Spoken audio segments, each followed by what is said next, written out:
Welcome, friends and collectors. Thank you for joining me for another Diecast Emporium review. In today's video, we're going to be doing an in-depth unboxing and review of the new for 2023 1/50th scale case CX220E Excavator with a thumb. This is made by ERTL and it is part of their prestige collection. If you're thinking to yourself, I feel like I just saw this somewhere, you would be correct. Last year, they released this model as the CX210D, and that model also had a thumb, but it was fraught with some functionality problems. So I am as interested as you are, the viewer, to see if any of these problems have been rectified for this model. All right, let's start by taking a look at the packaging. It does come in the outer box that we have come to know and love by ERTL, whether it be Case or John Deere. And that is the clear window style with the model inside. We have case construction, adult collectible, 14 and up, the ERTL logo, prestige collection. There's the parent company, Tomy. CX220E Excavator. The side flaps feature the same thing, the excavator hard at work, and 1/50th scale die-cast replica.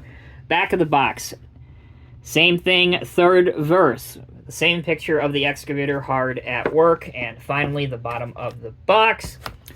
We see ERTL, copyright 2023, all of the ERTL information, and that this is a licensed case product. Here's your barcode if you need it, and in the barcode, this is the item number right here, the last 5 digits, 44338, for those that want to look it up by that. All right, let's begin the unboxing. Now, it is taped here and here, so I've already opened this once to kind of save us some time here, get rid of the twisty ties, which this model has no shortage of. So we'll just go ahead and get this out of the box quickly here. I do like the fact, though, and I got to give credit to where credit's due, it wasn't that long ago that the case models and the John Deere models were open, meaning there wasn't this protective plastic thing here. So the models would get dusty or dirty even if they're sitting on your shelf. So it's nice to see that they are at least enclosed. Okay.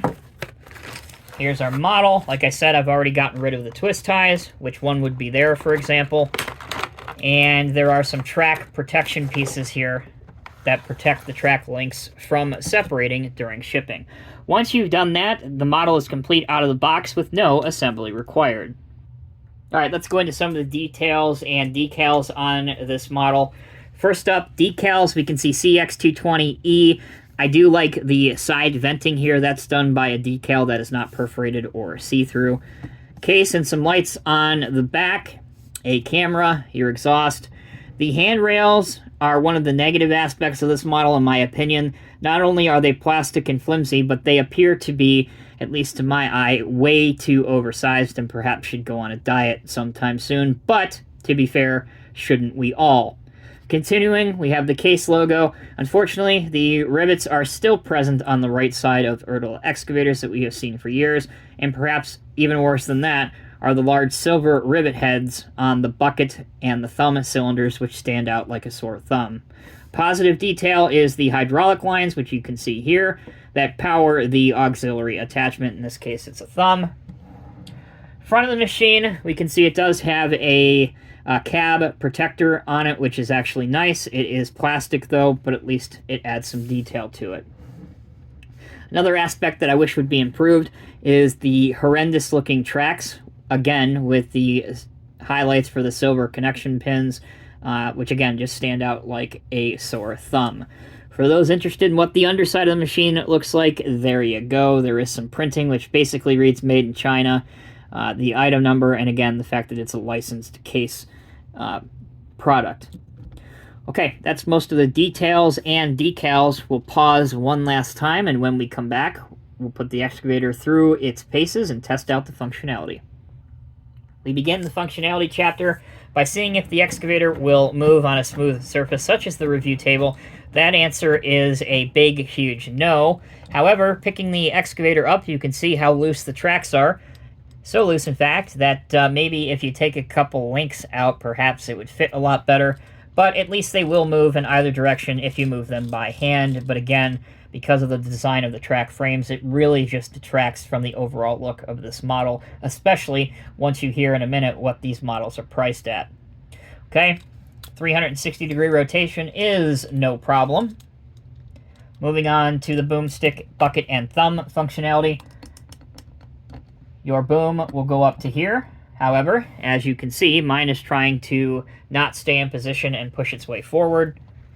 We'll bring the stick out. This is as far as it will go, which again is a shame because we have a fair bit of ram that is exposed that should retract fully into the ram or cylinder jacket.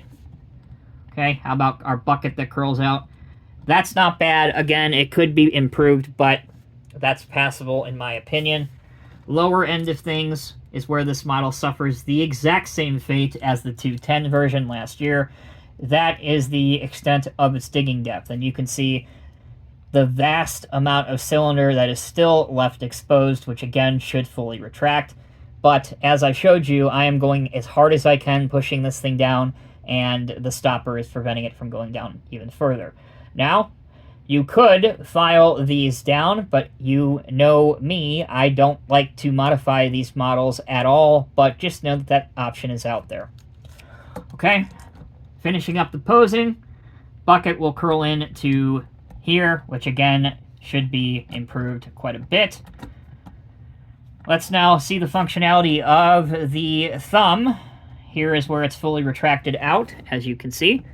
And now we'll put it all the way back in. And there you go. It does sit between the teeth of the bucket, so that is pretty realistic. If you're using this in a diorama to move around some demolition debris, or maybe even some trees, branches, that kind of stuff, some logs, it will hold it, which is good to see. But again, I would like to see a little bit better improvement on this model. All right, let's look at a couple different poses. First off, we'll see what it looks like loading a 150th scale dump truck. So let's bring him in.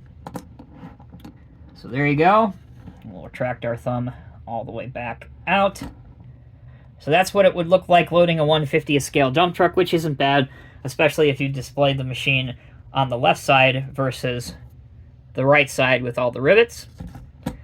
Last pose, we need to see what it looks like on a 150th scale lowboy, so allow me a minute to bring out the Western Star 49X lowboy set by Diecast Masters. And again, we're going to cheat a little bit to get the whole thing in the frame. We're going to do the jackknife pose, which again would never fly in the real world, but I digress. Close the thumb, move the boom and stick and bucket in, bring it down as far as it will go, which is only to here. Notice it's not touching the ground. Putting it on the trailer, you can't move it down any further, so really a realistic transport load is not possible with this excavator, which quite frankly, excuse my French, sucks a lot. Now, price point. This is a new release, literally coming out the week that I am filming this video, and at most retailers, they have it listed for just shy of $82 US, which in my opinion is way too high for what you get with this excavator. However, if you want a case excavator and you don't want to pay Conrad prices, I understand that too. So it's a good middle of the range model. I just wish the functionality would get cleaned up a bit. And speaking of cleaning up things, getting rid of these large connection bolts that stand out like a sore thumb. Hope this review helped out those. Thank you guys so much for the support of Diecast Emporium. Please continue to watch the videos. Please continue to comment. If you have any questions or concerns, anything that you want to know that I didn't address in this review video, please leave it down in the comments section. Until next time, take care, be well. I'll see you in the next review.